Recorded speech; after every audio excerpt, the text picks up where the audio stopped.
Hello, welcome back to our tutorial. So this time we are going to provide some examples regarding the topic of limit laws. Okay, so we'll know that naatay mga gitawag og limit laws kay dili ta pwede makasolve sa limit kung wala tong mga limit laws or the laws of limit. So this time we're going to have the applications sa mga limit laws with regards to this example. Okay, pase aning example. So, limit of 4x squared plus 5x minus 4 as x approaches negative 2. So, we're going to apply the laws of limit or limit laws aning function nga 4x squared plus 5x minus 4. So, unsay unang buhaton? Okay, very good. Kung makita ganin mo ani sa function nga polynomial siya, so therefore naa siya plus minus, therefore tulo ka term ato siyang himuon og unsay unang ma-apply ani. So ang unang ma-apply ani is sum and difference rules. So ang himuon ato siyang ibungkagon. So therefore ang una is this becomes equals limit of 4x squared as x approaches negative 2. Okay, this is now the first term. The second term is plus limit of 5x as x approaches negative 2. Okay, this is now the sum and difference rules. Yeah, then minus limit of 4 as x approaches negative 2. So kani siya nga una nga rule nga ato na apply is gikan siya sa sum and difference rules. Okay.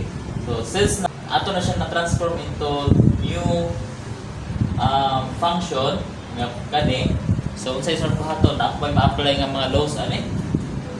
Yes, napa toy gitawag og constant multiple rule. Okay? Nga kato bitaw.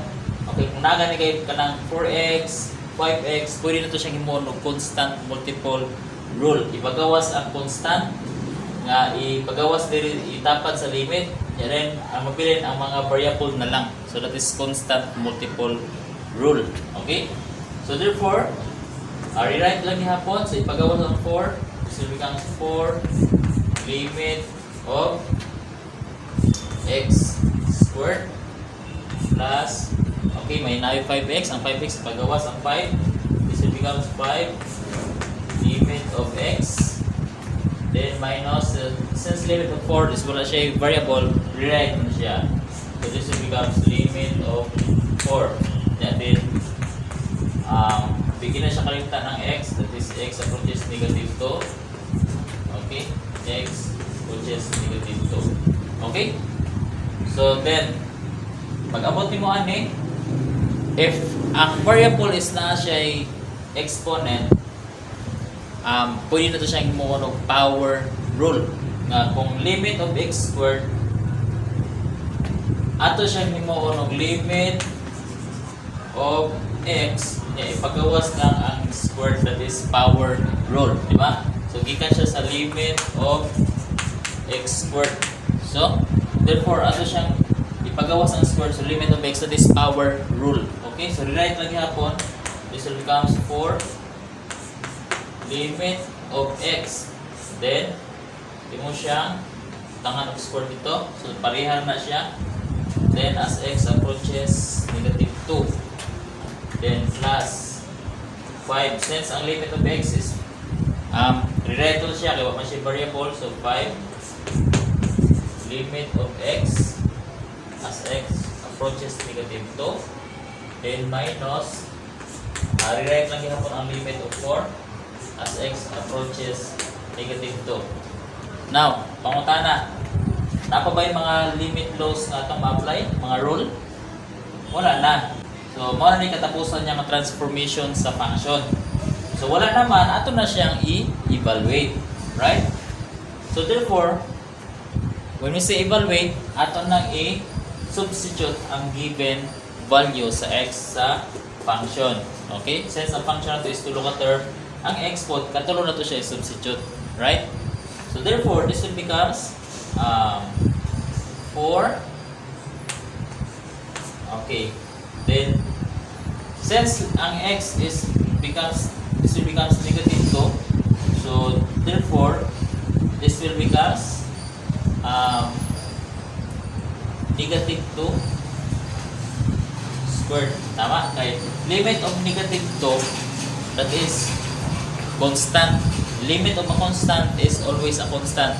So muna siya inyong tandaan sa limit class. Yun is the limit of 5, that is 5 ang answer. Limit of negative 5, negative 5 ang answer. Okay? Since limit of negative 2, since ang x this will becomes negative 2, therefore this will becomes negative 2 gyapon. That is limit of a constant. Then squared copy gyapon. Okay? Delta plus, okay, copy ang 5. Then times, okay, ang x this will becomes negative 2. So limit of negative 2 is always negative 2. Okay, limit of a constant man, right? Minus, okay, limit of a constant is 4. Limit of 4 is 4, since limit of a constant is a constant, right?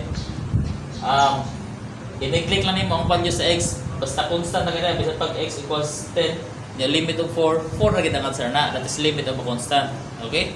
I-disregard lang ang value sa x, kung constant na diha, right? Let's proceed. 4, then, so i-apply na lang nato ang itawag og PIMDAS rule, right? So since na-exponent, so i-solve first ng exponent. So therefore, negative 2 times negative 2, that is, kung sa po ang negative 2 squared, that is, kaduhawan o multiply ang negative 2. Okay? So negative 2 times negative 2, that is positive 4. Right? Okay, negative times negative is always positive.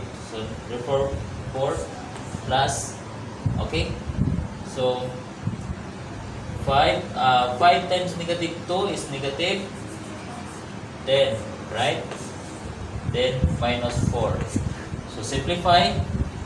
So 4 times 4 is 16 minus 10 minus 4, right? 16 minus 10 minus 4, this will becomes 2, right? So the answer is 2. So therefore, limit of 4x squared plus 5x minus 4 as x approaches negative 2, the answer is positive 2. Example number 2, we have limit of x over x squared plus 5x as x approaches 3. So what will be the solution for this example?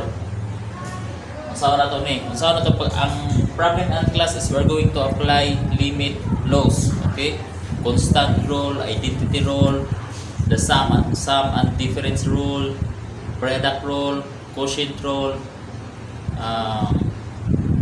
power rule. So natay ra mga rule.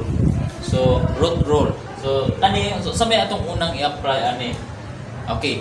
Ato nakita ang function is naka quotient siya, di ba? X over, di ba? Ang bar is over, that is division. X over x squared plus 5x. Therefore, atong ma-apply diri ang gitawag og quotient rule since division man siya. Okay, mo na yung pinakauna. So x over x squared plus 5x plus 5, that is in a form of division. So ato siyang i-quotient rule since division is a quotient. Okay? So therefore, this will becomes, so atong himong limit of x, limit po sa second function. This is the first function, second function. Okay, so therefore this will becomes limit of x as x approaches 3 all over limit of x squared plus 5, okay, as x approaches 3. So okay, so nakahimo na ta og first nga laws of limit.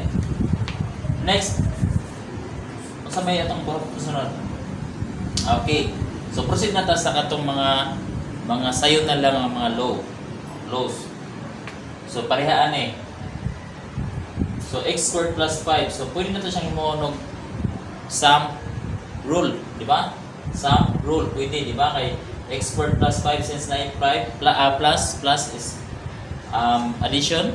So therefore mag-perform ta diri og sum rule. Okay, so ang ibaw okay na, di na to siya lagtan.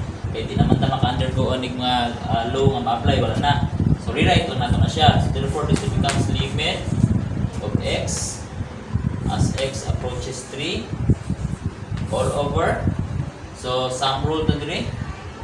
So therefore this is okay, pwede na to siya ilargo class sum rule and power rule.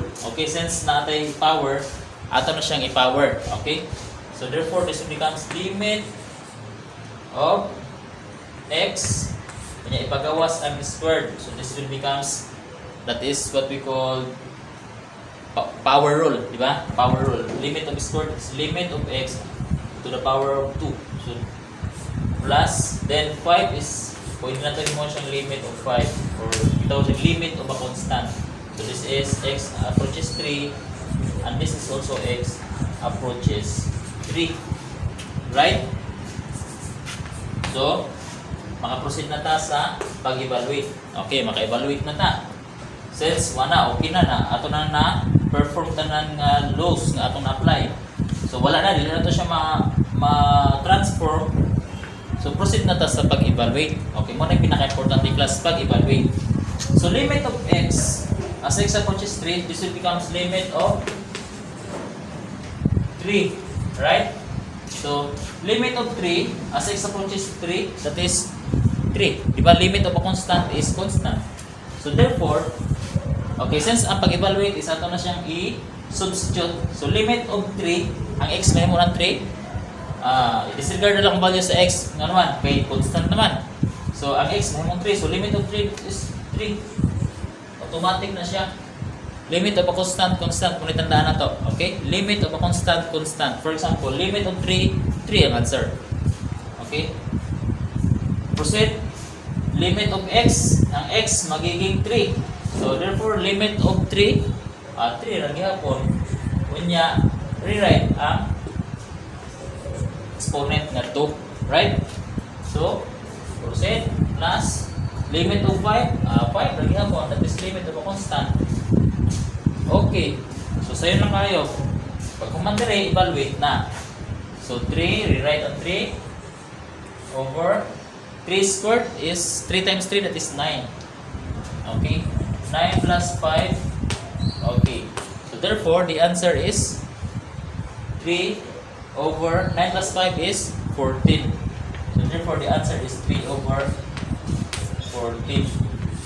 So, this will be the answer of this function. Limit of x over x squared plus 5 as x approaches 3 is 3 over 14. So, dili na po ito guys ang atong video. So, natin yung mga example sa limit laws, application of limit laws. So, pwede ito nyo balik-balikon ng tanaw then para ma-master ninyo ang pag-evaluate sa different limit laws or pag-apply sa different limit laws. So, yun lang mo anak is you're going to master or dapat i-familiarize ninyo ang different laws of limit. Like for example, the sum rule, difference rule, the power rule, identity rule, constant multiple rule, product, quotient rule. So dapat inyo nang master ang iyahang behavior ng laws or rule sa limit. So ano lang. Then after that, if you're going to solve na sa function, ang function is dapat inyo siyang ma-transform into sa pinaka-last bit niya nga kanang dili lagi siya ma-transform. Okay? Imo siyang iabot dito. So pag abot na dito nga dili na siya ma-transform sa lain pagit nga function. So therefore, dito ka na mag-undergo evaluation. So imo na siyang i-substitute ang value sa x. Right? So that's all for today. So salamat po sa pagtanaw sa itong video. So kung naka-learn ka man karon, so ay pagkalimot pa follow sa itong page, pag